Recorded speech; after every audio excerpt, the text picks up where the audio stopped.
Karen Miller here from Asleep at Last. Welcome to another one of my videos. Please remember to subscribe to my channel to be notified of when I do new videos, and the links to my social media channels and my free nap guide are in the description below, so check those out. This video is talking about sleep regressions because I find there's a lot of fear around sleep regressions. When are they? What are they? Is my child going to suddenly stop sleeping and never going to sleep again? So I thought it'd be interesting to explore that. So first of all, there are several sleep regressions that happen in a baby's life. The first main one is 4 months old. There's a couple that happen at newborn stage as well, but they're constantly changing so much you wouldn't necessarily notice them anyway. So 4 months is the first one. Then you've got one around 8-9 months, another one at 12 months, another one at 18 months, and another one at 24 months. Now, the term sleep regression does suggest that their sleep is going to regress. I think that's where the fear comes from.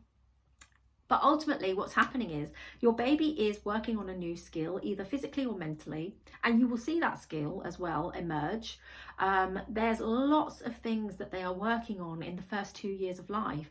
They are learning how to move their bodies, how to crawl, how to roll, how to stand, how to walk. Mentally, they're learning cause and effect. They're learning consequences. They are learning that you can go away and not come back. They are learning how to make different sounds with their voice. There's just so much happening and so much going on that can end up disrupting sleep, because they wake up in the middle of the night and they want to practice those skills in the middle of the night, which is very unfortunate and very stressful for us as parents. But what I find is that if your child was previously sleeping really well, it can seem out of the blue, and you can find yourself rushing in there and wondering what they need and trying to tend to those needs when actually they don't need anything at all.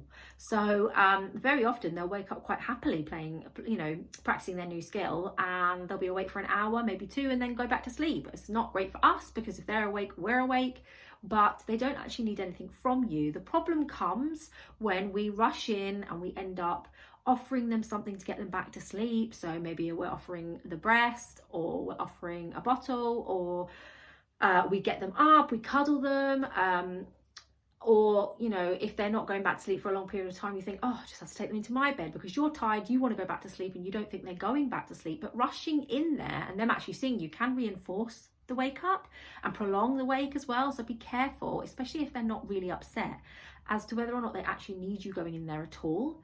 And what happens if you do end up doing that is that once the leap has passed, and it's usually no more than 2 to 3 weeks, they've got the new skill, they've stopped practicing, but now they've got a new association with the thing that you're now doing that you weren't doing before, and that is now going to cause an issue for you moving forward. So if they were previously a good sleeper, don't rush in, and stay consistent, and don't introduce any new associations or take them out of their bed or anything like that.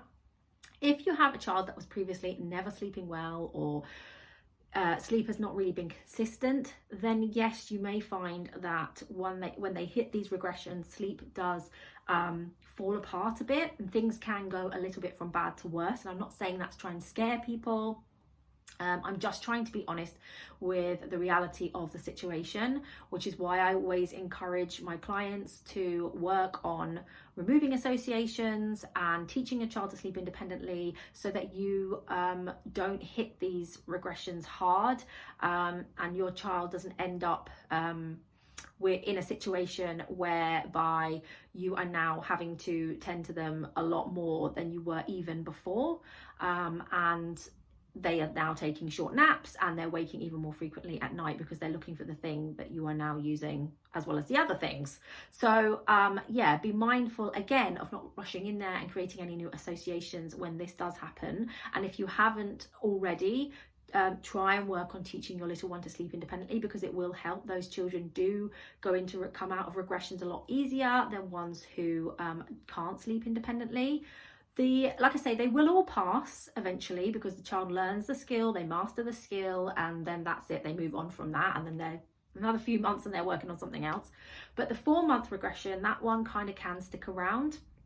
The 4-month regression doesn't hit every baby, so don't be too worried about it. Your baby might not be massively affected, but this regression isn't a skill as such. It's more of a progression in the way that they're sleeping. So their sleep fundamentally changes, and they're now more wakeful in their sleep cycles, and now they will need you more frequently if you have been assisting them to sleep than they did previously. So again, this is a great age to remove those associations, teach them to sleep independently, and, you know, make sure you're keeping an eye on those awake windows so that they're not overtired as well. But yeah, like, don't be too scared of these regressions. They are a good thing because they are showing that they are milestones, and, you know, this is what we measure,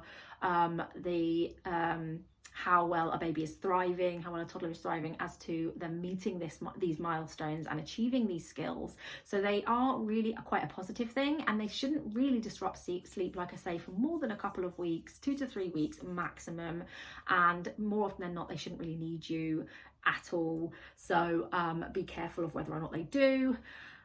If you feel like you hit a regression and you're still stuck in that regression and you can't seem to get out of it, and it's been months and months, and you are really struggling with the sleep deprivation and your child needing you so much, please don't suffer in silence. Don't feel like you should have to cope with this, and just accept this. There is help out there. Please reach out, DM me on my social media channels, or jump on a call. We can have a chat about how I can help you move forward from this. Because, you know, there is always a light at the end of the tunnel, but ultimately sleep regressions are just a phase, like everybody says, but they can wreak havoc if you haven't already worked on kind of healthy sleep habits. So I hope you enjoyed that video. Like I said, please hit like if you did. Please check out my other videos on my channel. I've got loads more videos for you to check out, which will pop up here either side of my head. And thank you for listening. Any questions, any comments, please pop them below as well, and I will try and troubleshoot for you and answer your questions best I can. Thanks, guys.